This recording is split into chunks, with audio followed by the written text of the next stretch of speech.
Hello guys, welcome back to another video of Ion. Today we are going to talk about embracing China, Cambodia's foreign policy. Cambodia needs to recalibrate its relationship with the US and EU or risk becoming overly reliant on China.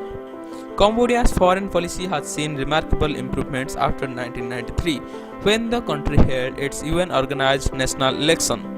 The Cambodian government's effort to integrate Cambodia into the region and the world have resulted in Cambodia's membership in the Association of Southeast Asian Nations or ASEAN in 1999 and the World Trade Organization in 2004.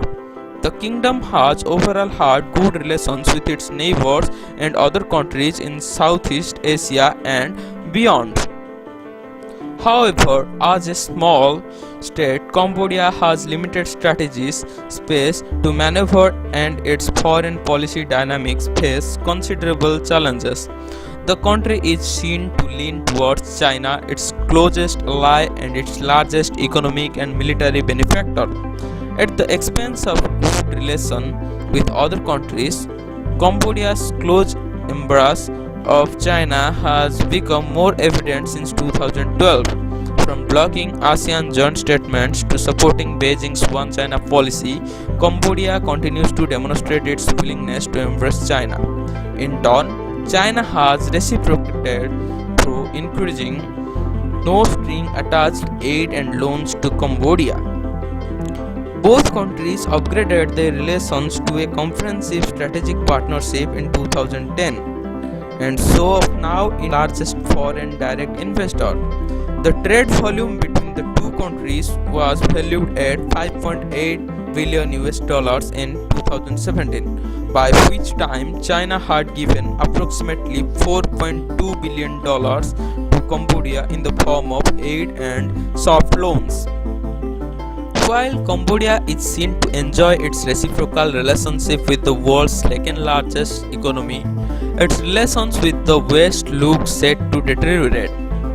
Following the dissolution of the opposition Cambodian National Rescue Party in 2017 and the controversial national election 2018, which saw the ruling party sweep all seats in the National Assembly, Cambodia's ties with the United States reached a new low. The United States has imposed visa sanctions on high-ranking Cambodian government officials, withdrawn aid commitments, and further imposed financial sanctions, including officials withdrawn aid, including asset freezes on the commander of Prime Minister Hun Sen's bodyguard unit. The Cambodian ruling elites have condemned these sanctions and have repeatedly made reference to the US bombing of Cambodia during the Vietnam War. Rhetoric Hun Sen's government has often used to criticize the US. Cambodia's ties with the EU now also face challenges. The EU has begun the internal process to withdraw its everything but arms trade preference from Cambodia, a move the European bloc initiated in response to the Cambodia government's perceived lack of commitment to improve its human, labor and political rights situation. In return, Cambodia issued a communique calling the EU trade threat an extreme injustice. The EU has been also accused of using double standards in its treatments to Cambodia. Further, Prime Minister Hun Sen has recently warned that he would put an end to the opposition party if the EU withdraws the EPA from Cambodia. Cambodia's foreign policy towards the United States and the European Union, analyzed in terms of recent developments, appear not to be heading in the right direction. It is not wise for Cambodia, as a small developing country, to fight against or alienate itself from the world's largest economy and the world's largest trading bloc. Although the Cambodian government may have strong support from China, its current approach towards the United States and the European Union will not be helpful in the long run. It is certainly better to have friends on both sides of the world rather than adopt a one-sided orientation towards friendship and foreign policy. Hun Sen and his ruling elites' powerful narratives of war, peace, development, poverty reduction, independence, and sovereignty are well developed and seem to be well received by many Cambodians who have first or even second hand experience of the atrocities of the Khmer Rouge. Most Cambodians, if not all, would not like to experience or hear about war or social instability again at all. However, they also expect more from their country and leaders. In addition to peace and stability, they have a strong desire for better opportunities, freedom, and human rights. They want to see many social issues being addressed while they are hopeful for the future of Cambodia.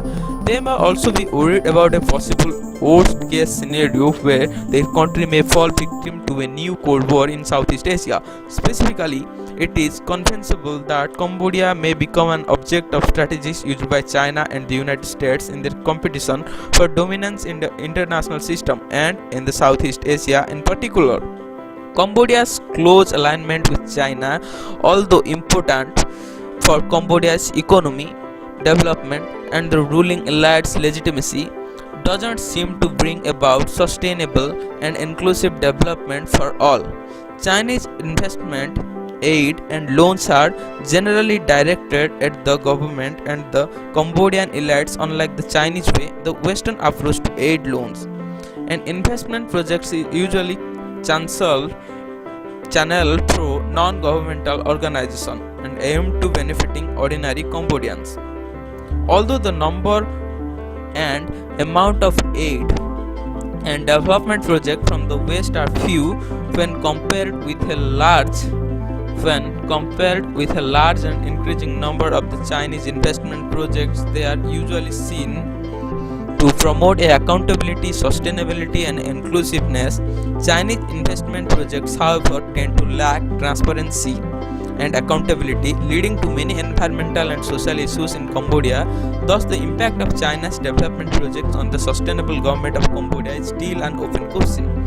Cambodia's current foreign policy under the present condition is heavily oriented toward China for strategic and economic reasons, which provides a foundation too for the legitimacy of the incumbent Cambodian government. China's no strings attached aid and loans, together with its seemingly unwavering support of the Cambodian government regardless of human rights issues or environmental concerns, seem to fit well with Hun Sen's approach to maintaining power. Dealing with the United States and the EU is not so easy for Hun Sen and his allied team because human rights, freedom, expression, and democracy are commonly on the agenda list of the West.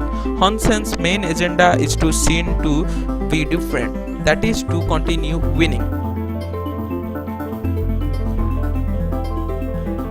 National election to have enough time to pave the way for a power transition, ideally from him to one of his children. Hun Sen's oldest son, Hun Manet, is generally believed to be a likely successor, although it remains to be seen how Hun Manet can mobilize support from senior government figures and the Cambodian general public. Pressure from domestic and international politics seemed to force Cambodia to jump on China's bandwagon, while willingly or not having to leave the EU and the United States behind. However, Cambodia's over-reliance on China is not a sustainable foreign policy. It cannot be guaranteed that China would support Cambodia in all situations in the future. The nature of the reciprocal relationship is dependent almost entirely upon the mutual interest and benefits. Once benefits become minimal or non-existent, the relationship will become weaker and eventually break. In this regard, what Cambodia should do is seek ways to improve its relations with the West and other key strategic partners such as Australia and Japan, while maintaining close relationship with China.